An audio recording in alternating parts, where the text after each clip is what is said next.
Okay, come on up. Do you mind?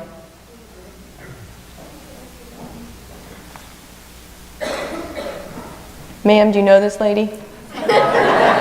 Oh. How are you? I'm fine. Good.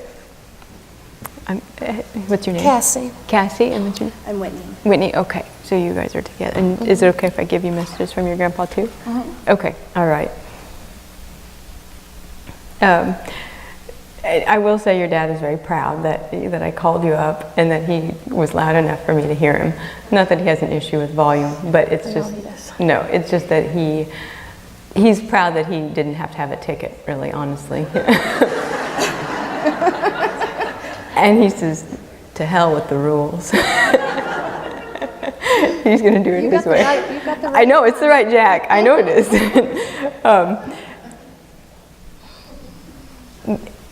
He says sometimes, because of who he was and because of his strength, sometimes you feel like you have to be strong of taking things. I got to be so strong that I can just take this. I can just take this, and I can just take this because I got to be strong. And he says being strong is not taking it. Being strong is letting it go. And so if you don't do anything else after tonight, I just want you to let go of a little bit of the pain that you're carrying about the family and the burdens and the judgment and the self-imposed doubt that you've put on yourself because your dad says enough is enough. Being strong is not punishing yourself. Being strong is saying, I gotta let this go. I gotta let it go. You took the best of care of him that anybody could have. And he says, thank you for that.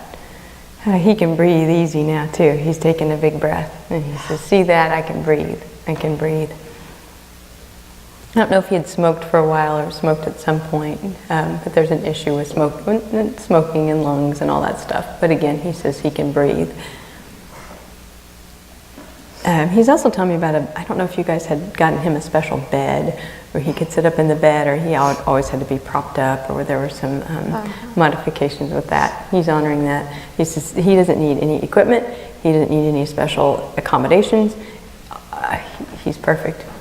There's nothing that holds him back. Absolutely nothing.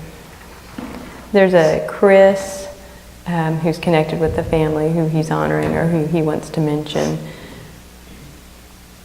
And there's a D like Darla or a Debbie who's also connected to that he's honoring. He says just send his love to her. Okay, you're Cassie, and then there's another C, but then there's another one too. So do you have a Carol or Connie, someone who's got a name like that? He said, yes, he says to reach out to her and just let it be a very peaceful connection. A lot of people in the family try to nitpick too much, and they're finding all the differences. And Jack says there's no point in wasting time on differences. You move on and you find the common ground and you go from there. That's all there is to it. There's a little garden area too. I don't know if he had a little garden where he did tomatoes, or if this summer did you try to have a little patch? No, he wasn't so much a gardener. He loved his yard, but... Well, he'd play in the yard, yes.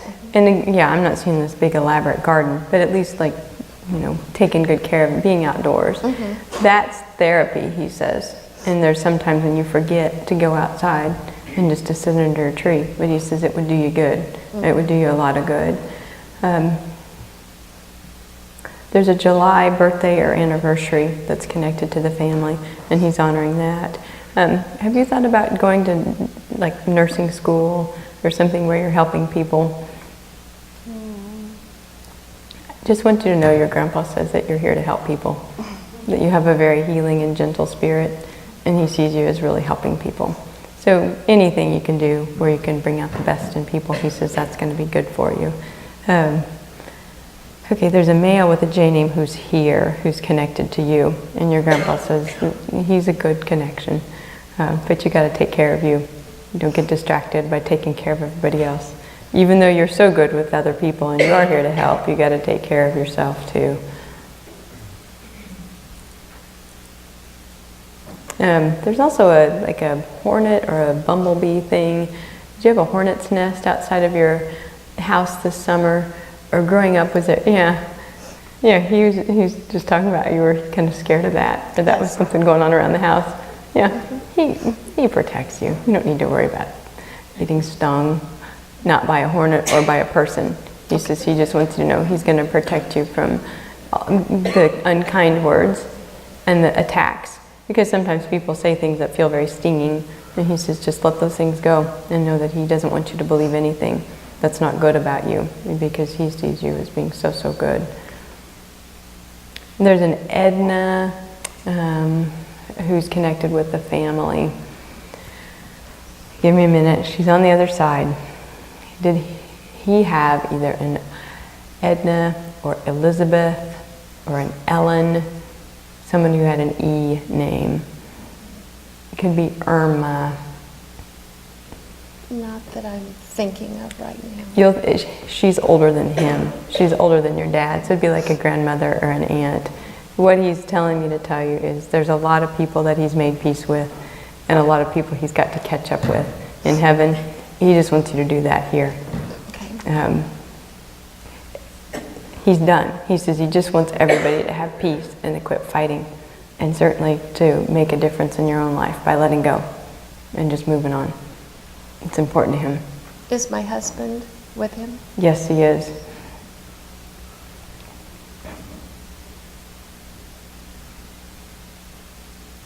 He says you have been talking to him a lot more lately than you ever have before. Mm-hmm. And he knows that you trust that he's okay. Because before you were mad and you couldn't talk to him. And he says now that you're talking to him, he knows you guys are good together again, that you're good.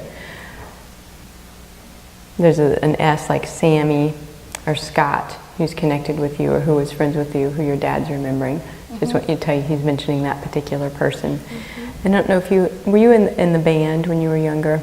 No. Did somebody else play music or have a band connection in the family? Not so much that I'm thinking of. You have a friend who is in a band, or they invited you to listen to some music not too long ago. Maybe, I can't think of anything. You'll think of who it is. Okay. But somebody had invited you to a concert or to go hear some music or to hear a band play, and your dad says, you need to get out and have some fun. Truly, you really do. You need to get out. So go listen to the music, go to the concert. He really wants that for you. He shows me ice skates too. So if somebody invites you to go ice skating or do anything like that, he says it's okay to get out. It's okay for you to have a life.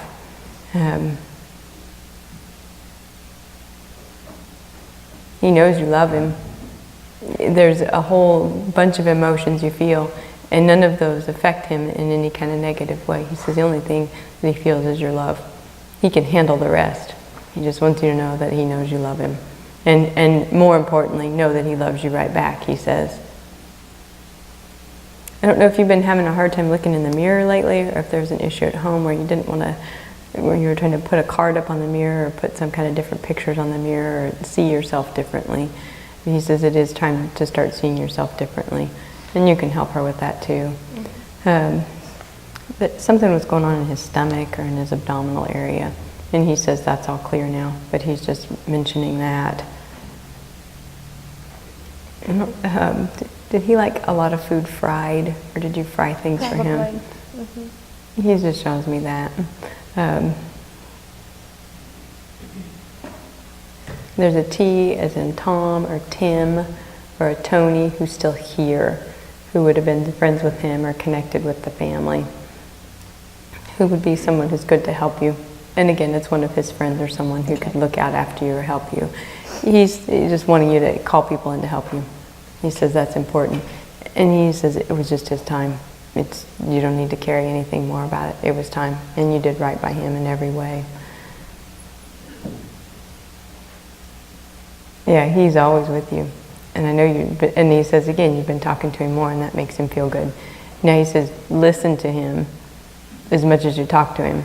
So it's one thing just to be putting the word out, and he says if you'll trust that he's responding, and if you'll hear him talking back, then he'll really be pleased with that.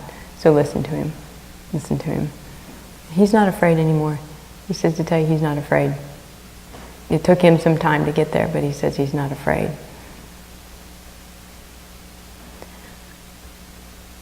And there's family out east too. He shows me going out east, Chicago, in that area. So he's talking about connecting with the people out east.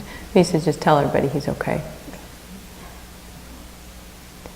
He's a different energy from your dad, that's for sure. Oh, yeah. Very different. I think your dad kind of likes to whoop it up a little bit, but your husband is a little more serious. Laid back. Yeah, yeah. And he just says he loves you, and it's all good. It really is. But he says keep listening to him. Keep listening to him. Now there's a, I don't know if you were cleaning out some shoes that he had, or if you'd, did you donate his things after he passed? Mm-hmm.